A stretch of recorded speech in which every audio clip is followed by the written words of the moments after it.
आता आपल्यासमोर वर्ग पहिलीचे संतनू मंगेश गावडे चावडी वाचण्यासाठी तयार झालेले आहेत. वाचन सुरू करा.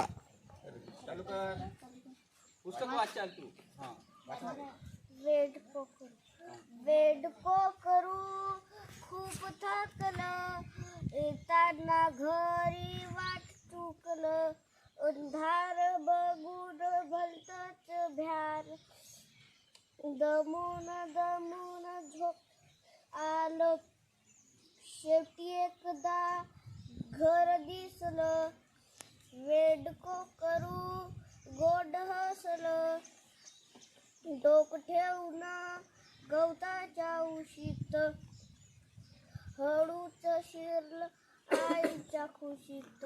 हा, त्याला शाबासकी द्या रे.